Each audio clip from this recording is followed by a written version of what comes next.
This is considered as the era of artificial intelligence. अब artificial intelligence के इसी era में जहां पर हमें आर्टिफिशियल इंटेलिजेंस के यूज को जितना हो सके प्रमोट करना है, जितना हो सके इनकी यूजेबिलिटी को एंजॉय करना है, तो वहीं पर एक Paris artificial intelligence action summit भी हेल्ड हुआ 2025 में।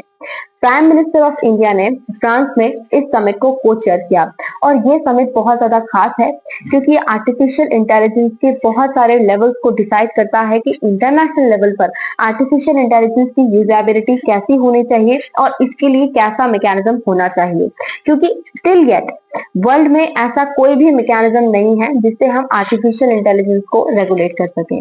और इसी रेगुलरिटी को डिसाइड करने के लिए इस particular artificial intelligence action summit को हेल्ड किया गया।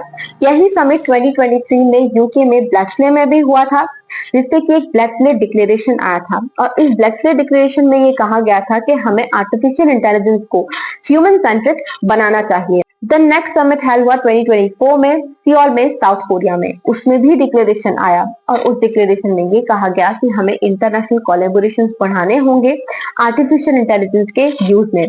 लेकिन अब ये जो Paris artificial intelligence action summit हुआ है, इसमें बहुत सारे एरियाज को ध्यान में रखा गया है सो दैट आर्टिफिशियल इंटेलिजेंस की यूजेबिलिटी और उसका रेगुलेशन एंश्योर किया जा सके।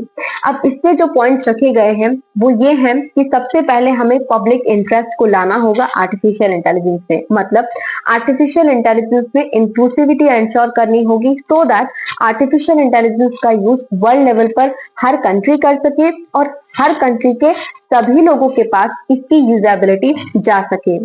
इसके अलावा हमें ट्रस्ट बिल्डिंग करनी होगी आर्टिफिशियल इंटेलिजेंस में, मतलब अब तक आर्टिफिशियल इंटेलिजेंस के जो जो यूज सामने आए हैं वो जितने पॉजिटिव हैं उतने नेगेटिव भी हैं और इसलिए कहीं ना कहीं एक माइंड में डाउट है कि आर्टिफिशियल इंटेलिजेंस का यूज होना चाहिए या नहीं होना चाहिए, क्योंकि इससे डेटा फ्लो होगा, क्रॉस बॉर्डर डेटा फ्लो होगा और ये नेशनल सिक्योरिटी थ्रेट भी क्रिएट कर सकता है। इसीलिए इसमें ट्रस्ट बिल्डिंग होनी चाहिए कि आर्टिफिशियल इंटेलिजेंस का यूज प्रॉपर ट्रांसफर और सेफ्टी के मेजर्स को ध्यान में रख के किया जाए तो ये ठीक है। इसके अलावा ग्लोबल गवर्नेंस सबसे बड़ा पॉइंट रहा पेरिस एक्शन समिट का, क्योंकि आर्टिफिशियल इंटेलिजेंस अभी तक इंटरनेशनल लेवल पर रेगुलेट नहीं होता और इसलिए इसका global regulation, global governance ensure करना जरूरी है। इसमें सबसे बड़ा पॉइंट ये रखा गया कि इंटरनेशनल लेवल पर सारी कंट्रीज को इंटर ऑपरेबिलिटी मेंटेन करनी होगी और कोलैबोरेटिव फ्रंट्स को सामने रखना होगा कि किन फ्रंट पर हम आर्टिफिशियल इंटेलिजेंस को साथ में मिलकर रेगुलेट करें सो दैट इसके सेफ्टी मेजर्स एंश्योर हो सके। अब आर्टिफिशियल इंटेलिजेंस एक्शन समिट में एक जॉइंट डिक्लेरेशन दिया गया था, उसका नाम था inclusivity and sustainability in the artificial intelligence. इसे 58 कंट्रीज ने साइन किया। इंडिया ने, चाइना ने, यूरोपियन यूनियन ने भी इस पर्टिकुलर डिक्लेरेशन को साइन किया, बट इसे यूएस और यूके ने साइन नहीं किया।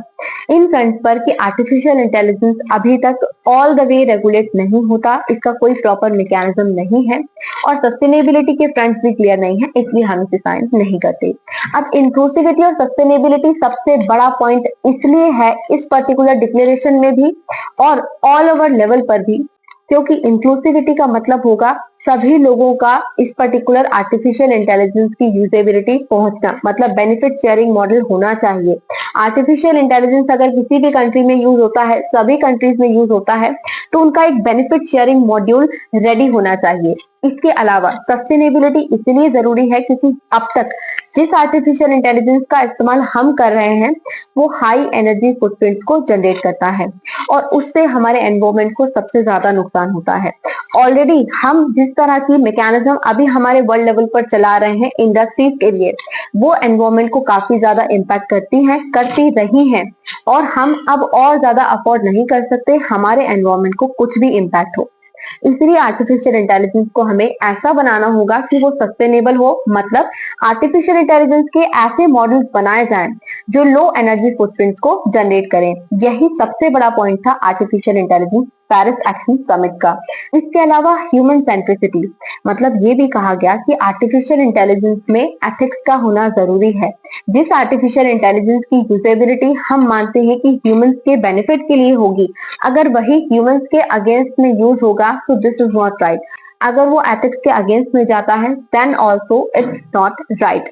तो उसे एथिकल फ्रंट पर हमें एंश्योर करना होगा। और सबसे बड़ी बात ये कही गई कि पेरिस एक्शन समिट हो या आर्टिफिशियल इंटेलिजेंस का कोई भी डिक्लेरेशन हो, जो ऑलरेडी इनिशिएटिव मल्टीलैटरल फॉरम्स में लिए जा चुके हैं, उन सबके साथ में अलाय होना जरूरी है। मतलब यूनेस्को ने भी एक एथिकल फ्रेमवर्क लॉन्च किया था आर्टिफिशियल इंटेलिजेंस के यूज के लिए, और इसी तरह का फ्रेमवर्क G20 ने भी लॉन्च किया था, G7 कंट्रीज ने भी लॉन्च किया था, और OECD कंट्रीज ने भी लॉन्च किया था। यूनाइटेड नेशन जनरल असेंबली ने भी रिजोल्यूशन पास किया था कि आर्टिफिशियल इंटेलिजेंस का यूज हमें सेफ्टी फ्रंट पर, सिक्योरिटी फ्रंट पर एंश्योर करना होगा, सो दैट एथिकलिटी भी मेंटेन हो सके, सिक्योरिटी भी मेंटेन हो सके, और आर्टिफिशियल इंटेलिजेंस की ऑल राउंड यूजेबिलिटी को भी एंजॉय किया जा सके। आर्टिफिशियल इंटेलिजेंस इस एरा का हमारे लिए एक तरह से वरदान है, लेकिन इस वरदान को हमें तरीके से एंजॉय करना पड़ेगा, अदरवाइज ये हमारे लिए एक अभिशाप बन जाएगा। और इसीलिए आर्टिफिशियल इंटेलिजेंस को हमें इंटरनेशनल लेवल पर कोलैबोरेटिव फ्रंट रख के और इंटरनेशनल लेवल पर रेगुलेट करके ही एंजॉय करना चाहिए।